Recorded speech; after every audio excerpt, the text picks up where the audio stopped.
Little House on the Prairie series by Laura Ingalls Wilder. Book 4, On the Banks of Plum Creek.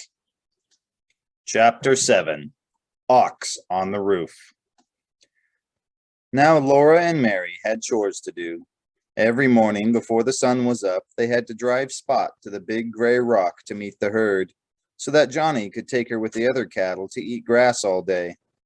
And every afternoon they had to remember to meet the herd and put Spot in the stable. In the mornings they ran through the dewy, chill grass that wet their feet and dabbled the hems of their dresses. They liked to splash their bare feet through the grass all strung with dewdrops. They liked to watch the sun rise over the edge of the world. First, everything was gray and still. The sky was gray, the grass was gray with dew, the light was gray, and the wind held its breath. Then sharp streaks of green came into the eastern sky. If there was a little cloud, it turned pink. Laura and Mary sat on the damp, cold rock, hugging their chilly legs. They rested their chins on their knees and watched, and in the grass below them Jack sat, watching too. But they never could see when the sky first began to be pink. The sky was very faintly pink, then it was pinker. The color went higher up the sky. It grew brighter and deeper. It blazed like fire, and suddenly the little cloud was glittering gold.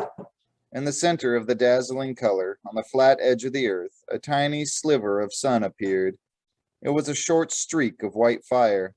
Suddenly the whole sun bounded up, round and huge, far bigger than the ordinary sun, and throbbing with so much light that its roundness almost burst.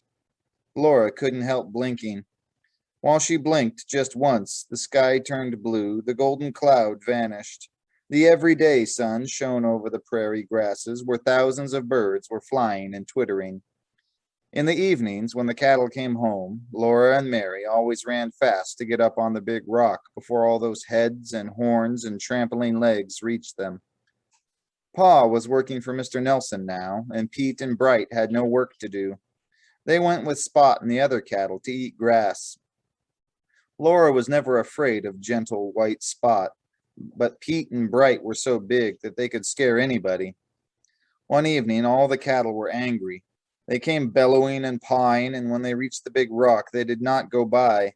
They ran around it, bawling and fighting. Their eyes rolled, their horns tossed and slashed at each other. Their hoofs raised a smudge of dust, and their clashing horns were frightful. Mary was so scared that she could not move. Laura was so scared that she jumped right off the rock. She knew she had to drive Spot and Pete and Bright into the stable. The cattle towered up in the dust. Their feet trampled and their horns slashed and they bawled. But Johnny helped to head Pete and Bright and Spot toward the stable. Jack helped too. Jack growled at their heels and Laura ran yelling behind them. And with his big stick, Johnny drove the herd away. Spot went into the stable. Then Bright went in. Pete was going in, and Laura was not scared now, when suddenly Big Pete wheeled around. His horns hooked and his tail stood up, and he galloped after the herd. Laura ran in front of him. She waved her arms and yelled. He bellowed and went thundering toward the creek bank. Laura ran with all her might to get in front of him again, but her legs were too short, and Pete's were long. Jack came running as fast as he could, but he only made Pete jump longer jumps. Pete jumped right on top of the dugout. Laura saw his hind leg go down, down through the roof. She saw him sit on it. That big ox was going to fall on Ma and Carrie, and it was Laura's fault because she had not stopped him. He heaved and pulled his leg up. Laura had not stopped running. She was in front of Pete now, and Jack was in front of him too. They chased Pete into the stable, and Laura put up the bars. She was shaking all over, and her legs were weak. Her knees kept hitting together. Ma had come running up the path, carrying Carrie, but no harm had been done. There was only a hole through the roof where Pete's leg had come down and gone up again. Ma said it had given her a turn to see it coming down through the ceiling. But there's no great damage done, she said. She stuffed the hole full of grass and swept out the earth that had fallen into the dugout. Then she and Laura laughed because it was funny to live in a house where a steer could step through the roof. It was like being rabbits. Next morning, little Laura was doing the dishes. She saw some little dark things rolling down the whitewashed wall. They were crumbs of earth. She looked up to see where they came from, and she jumped away from there quicker than a rabbit. A big rock smashed down, and the whole ceiling poured down over it. The sun shone down into the house, and the air was full of dust. Ma and Mary and Laura choked and sneezed, looking up at the sky, where a ceiling should have been.